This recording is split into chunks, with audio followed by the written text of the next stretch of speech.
para tetamu Rasulullah rahimakumullah yang dimuliakan Allah Subhanahu wa taala.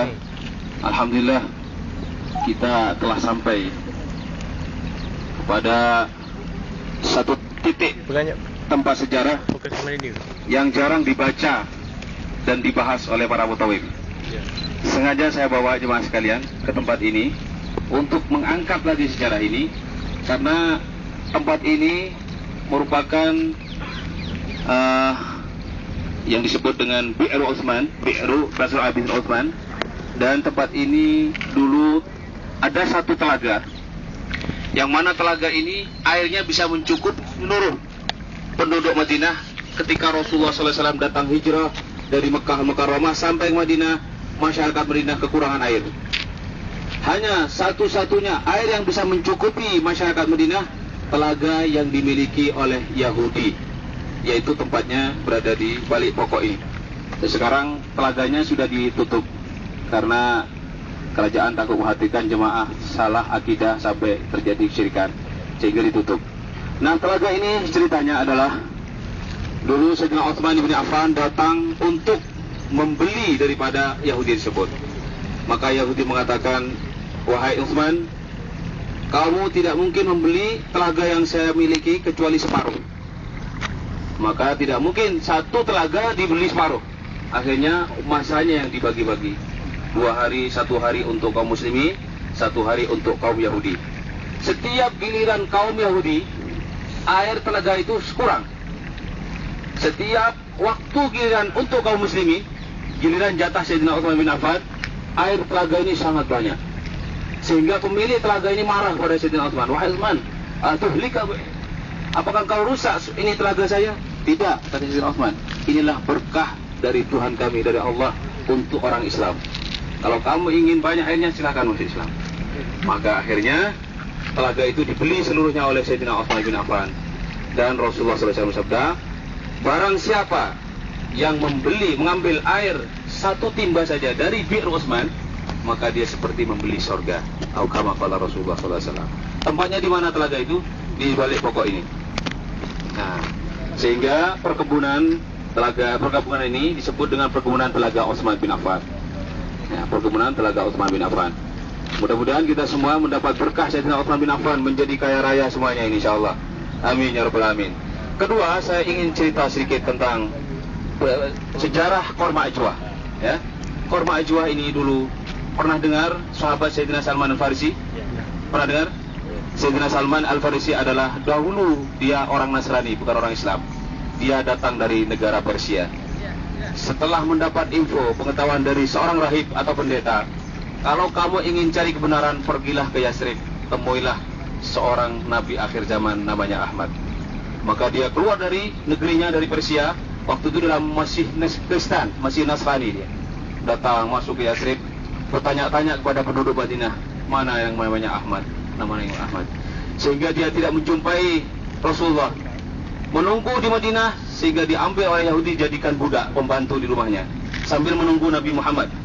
Setelah datang Rasulullah dari Mekah, datang hijrah, Sayyidina Salman Al-Farisi membawa 1 mangkok korma kepada Rasulullah, karena dia sudah mendapat pengetahuan dari seorang pendeta, tanda-tanda Nabi zaman ada 3. Tanda-tanda Nabi akhir zaman ada 3. 1, dia tidak memakan sedekah.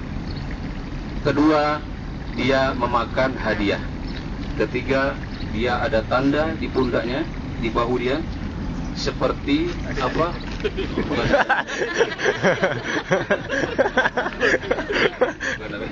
Bukan dia.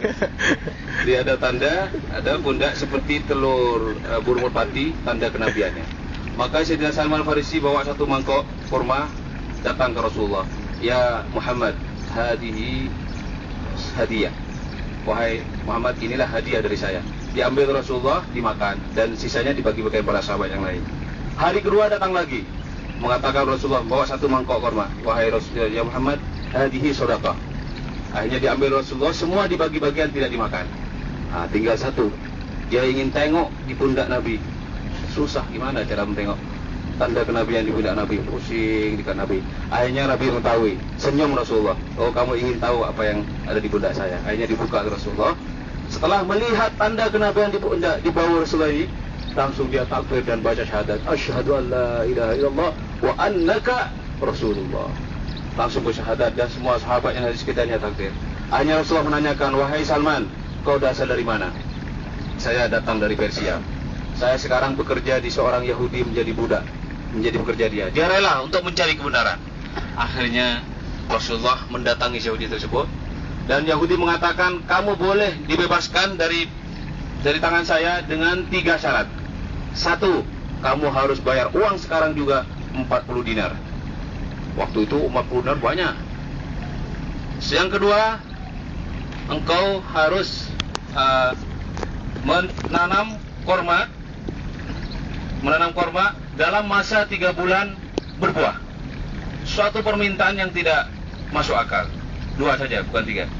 Akhirnya Rasulullah mengumumkan kepada sahabat, wahai sahabat, siapa di antara kalian sekarang yang punya uang?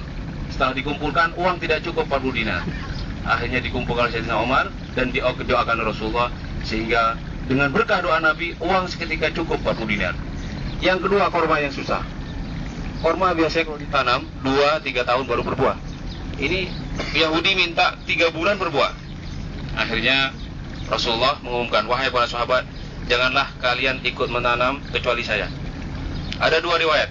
Ada yang mengatakan, pertama, Rasulullah mentanam korma tersebut 600 biji. Yang kedua 1000 biji. Tapi yang kuat yang pertama 600. Sayyidina Umar diam-diam ikut tanam. Akhirnya semua yang ditanam oleh Rasulullah tumbuh, yang ditanam oleh Sayyidina Umar 1 tidak tumbuh. Dalam masa 3 bulan, subhanallah, tumbuh dengan cepat dan berbuah. Subhanallah, sehingga Yahudi terkejut. Ini bagaimana sakti? Ya, 3 bulan berbuah. Ini salah satu mukjizat Nabi SAW. Dari situlah sejarah yang disebut dengan korma ajwa, yang asal biji, asal dari surga. Hadis diriwayatkan Imam Muslim. Dari Abu Hurairah mengatakan Rasulullah, man tasabbaha bi sab'ati ajwatin lam yusib fi dzalkal yaum summun wala sihrun. Rawahul Bukhari. Barang siapa yang makan 7 buah korma ajwa di pagi hari, maka tidak terkena bahaya racun dan sihir di hari itu. Oleh karena itu, sampai itu Rasulullah SAW berdoa, Allahumma ij'al bin Madinah di'fai ma ja'alta bi Makkah minal barakah. Ya Allah, jadikanlah semua yang ada di Madinah ini 2 kali lipat keberkahan kota Mekah. Oleh karena itu, kalau kita beli apa saja di sini, korma dan lain-lain pun, kita yakin dengan doa Nabi ini. Jangan terlalu mempersoalkan mahal, murah, tidak. Yang penting sudah standar. Insya Allah yakin semua ada doa Nabi di situ. Insya Allah yakin. Yakin doa Nabi diberkahi semua. Apa saja, pakaian, korma, lebih-lebih korma. Karena kata ulama, sepaling mahal hadiah dari Madinah adalah korma Madinah. Korma Madinah. Rasulullah sunnah, futur tamr sunnah. Rasulullah mensunnahkan memakan korma karena Rasulullah hari-hari makan korma. Bismillah. Ya, insya Allah untuk menghemat waktu, kita tak payah ke pasar kurma. Di sini sudah disiapkan. Saya bukan promosi ya. Saya akan tambah ini sejarah supaya jemaah tahu. Oh, disinilah telaga Sayyidina Utsman bin Affan. Ya, sambil itu nanti setelah ini kita akan ke kilang Al-Quran. Nah, oke, bismillah. Mari. Insyaallah masa waktu 20 sampai 30 menit.